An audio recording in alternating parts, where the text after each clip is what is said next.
不論 YouTube、電影，甚至你日常用嘅詞彙都可能同佢哋有關。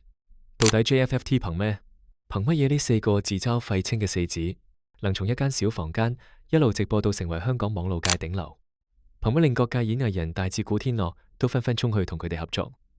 點解全香港咁多人會好似中毒一樣，每晚守候喺直播間只為咗聽佢哋亂噏？如果你仲以為呢個純粹係運氣，咁你可能根本唔了解呢一代香港人內心最渴望嘅到底係乜嘢？今日我哋要講嘅就係 JFFT。要理解 JFFT 嘅成功，我哋必須先打破一個迷思。JFFT 嘅品牌從來唔只係由四個人建立嘅。喺今日嘅 YouTube 生態中，我哋不乏製作精良嘅大台，有啲頻道追求專業級嘅運鏡、燒腦嘅劇本或者極致嘅綜藝效果。嗰種係單向嘅表演，創作者企喺舞台中心，為觀眾提供一套近乎完美嘅娛樂產品。雖然精彩，但嗰始終係一場表演。觀眾同創作者之間永遠隔住一層透明玻璃。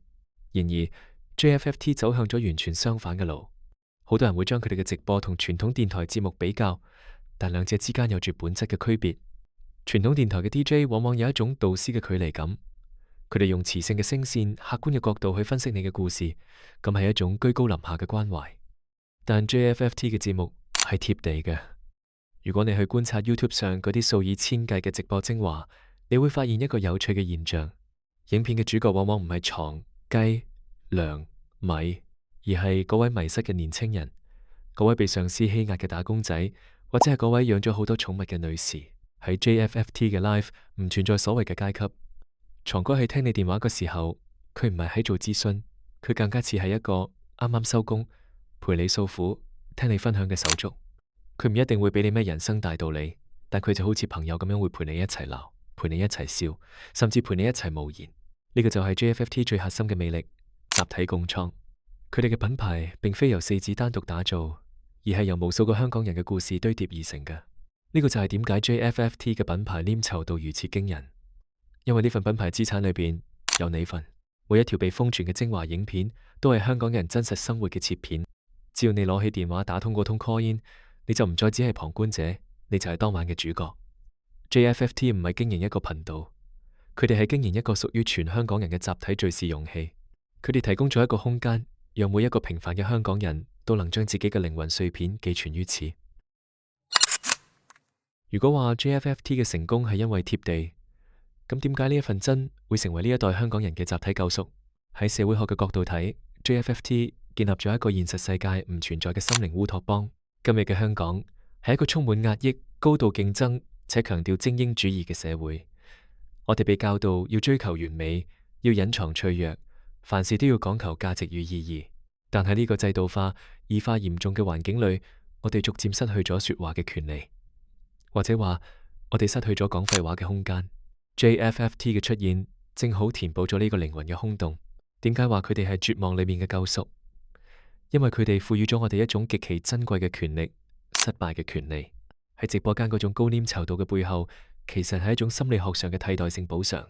當現實生活令我哋感到窒息，當我哋喺職場被欺壓，喺學業中掙扎，喺孤獨嘅城市裏邊揾唔到歸屬感嘅時，JFFT 提供嘅唔係一種高深莫測嘅指導，而係一種平等嘅陪伴。佢哋四個人就係平凡人嘅化身。睇住佢哋喺直播間裏面胡鬧、大笑，甚至展現出種種不完美，觀眾會得到一種釋放。嗰種感覺係，如果呢四個睇起嚟咁平庸、咁廢嘅四子都可以活得咁自在、咁 firm， 咁我嘅不完美或許亦都唔係咁大嘅一回事。呢個唔係逃避現實，而係喺崩壞嘅時代裏邊建立一個情緒防空洞。透過心視台 JFFT 建立咗一種罕見嘅集體共情 collective empathy。當你聽到電話嗰頭嘅人正經歷住同你同樣嘅失業痛苦、同樣嘅失戀煎熬，呢種普遍性會讓你意識到你並唔係一個人喺孤軍作戰。喺一個讓人感到絕望嘅環境中，最有效嘅救贖往往唔係大道理，而係有人願意陪你一齊喺泥濘中打滾。JFFT 讓無數人明白，即使生活支離破碎，即使我哋只係微小嘅沙礫，只要我哋連結埋一齊，依然可以擁抱嗰份無聊嘅浪漫。呢種對真誠嘅追求，就係佢哋給予香港人最溫柔嘅慰藉。隨住 JFFT 嘅影響力滲透全港，我哋開始睇見一個有趣嘅現象，大量嘅主流藝人甚至影帝紛紛放下身段，走進呢一個混亂嘅直播間。好多人會問：呢啲企喺巔峰嘅人，點解要揾呢4個平凡人合作？原因好簡單，喺傳統媒體光環逐漸黯淡嘅年代，主流藝人最恐懼嘅唔係失去曝光，而係失去同觀眾嘅真實連結。當明星被包裝得越精緻，嗰種距離感就越令人窒息。而 JFFT 正係呢座城市裏邊貼地嘅代名詞。藝人們尋求合作，背後其實係想借用 JFFT 嗰份無法偽裝嘅真實感。佢哋希望透過呢4個小子嘅視角，話俾大眾聽：我都可以好似普通人一樣大笑，我都可以好似手足一樣真實。JFFT 成為咗一座橋樑，佢哋將高高在上嘅星星拉翻到平凡嘅俗世。佢哋用嗰份有啲粗糙嘅親和力，消解咗演藝圈長久以嚟嘅精英色彩。呢種聯乘本質上係主流文化對次文化嘅一種致敬。因為喺呢個時代，邊個能夠掌握最貼土嘅語言，邊個先可以真正走進觀眾嘅心裏。如果話呢場社會實驗俾咗我哋咩啟示，咁就係呢個係一個平凡人亦能夠創造奇蹟嘅時代。點解 JFFT 能夠帶俾香港人希望？因為佢哋嘅存在本身就係對命運最精彩嘅反擊。喺傳統嘅成功學裏邊，你必須天賦異稟，必須圓滑世故，必須順從規則。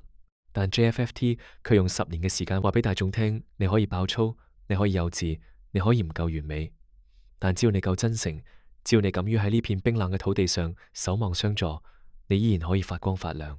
呢份希望源於一種命運共同體嘅連結。當我哋睇住呢4個曾經喺房間裏面無聊直播嘅4子，一步步走上更大嘅舞台，嗰種激動唔止係為咗佢哋，更係為咗我哋自己。因為喺佢哋身上，我哋睇見咗嗰個同樣唔夠優秀，同樣喺現實中掙扎嘅自己。佢哋嘅每一次進步，都只係替我哋呢一群平凡人喺嗰個密不透風嘅主流社會牆上鑿開咗一道裂縫。呢個就係點解我哋話 JFFT 從來唔止係4個人嘅故事。佢係全體香港人集體編織嘅敘事，佢係嗰份喺絕望中依然想擁抱彼此嘅溫情，係嗰份喺無聊中依然想尋找真誠嘅執着。呢份高稔稠度嘅感情，本質上係對呢座城市嘅熱愛同不甘。